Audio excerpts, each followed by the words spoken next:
किसी को नहीं है, हमने सिर्फ सुनना है, पोजीशन करना है, इस लाश को दफनाना है, उसके बाद ये किस्सा तमाम, क्योंकि ये पाकिस्तान है, हम सबको पता है।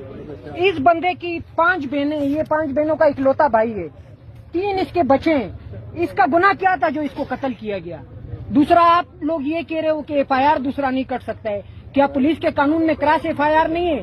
एक बंदे के ऊपर फायर भी पुलिस वाला करे और FIR भी उसके लवाकिन पे, ये कौन सा इंसाफ है?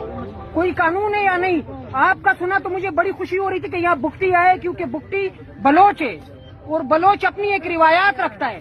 इस तरह जो दूसरा हमारा डिप्टी कमिश्नर बैठा हुआ है वो डोमकी है, डोमकी भी बलोच है, डोमकी की भी वही रिवायात है जो हमारे पश्तून कबाइल की रिवायात है। लेकिन आज जो ये अभी जनाजा यहाँ से उठेगा ना, ये जनाजा एक शख्स का नहीं है, ये हमारे कबाइली रिवायात का जनाजा है, ये हमारे पाकिस्तान के दस्तूर का जनाजा है, ये हमारे SP ऑफिस का जनाजा है, ये हमारे पुलिस थाने का जनाजा है, ये हमारे पूरे अरनाई के दस्तार का जनाजा है। और ये जनाजे हम कब तक उठाते रहेंगे सर? हमें खुशी थी कि कोई बुकटी आया तो वो कुछ करेगा। खुदा को माने, ये अपने जितने भी आपके मुलाजमीन हैं इनको समझाए, इनके लिए इन चौकों पे हम लड़ते हैं, इनके लिए आवाज हम उठाते हैं, क्योंकि एजेंसियां इनको काम करने के लिए नहीं छोड़ती है। आज एक पुलिस वाला उठ के कहता है, यहाँ उसने रात को चौंकने का है कि आपके इतने लोग FC ने मार दिए, कोई बात नहीं, एक बंदा हमने मार दिया तो क्या हो गया?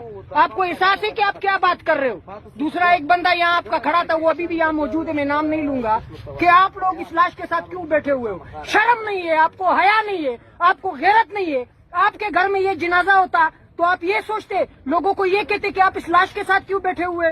सिर्फ फोटो सेशन के लिए हमें किसी की जरूरत नहीं है, ये हमारा डिस्ट्रिक्ट है, ये बंदा यहाँ मेहमान आया है, ये यहाँ मुसाफिर है। उस लाश के चेहरे को हटाओ कि लाश का तीसरा दिन है, तीसरे दिन का लाश की क्या हालत हुई है? ये कोई कानून है? ये कोई रियासत है? ये इस तरह चलेगा ये निजाम? खुदा को माने यार, सिर्फ फोटो सेशन के लिए चश्मे लगा के यहाँ के हम लोग खड़े हो जाते हैं यार।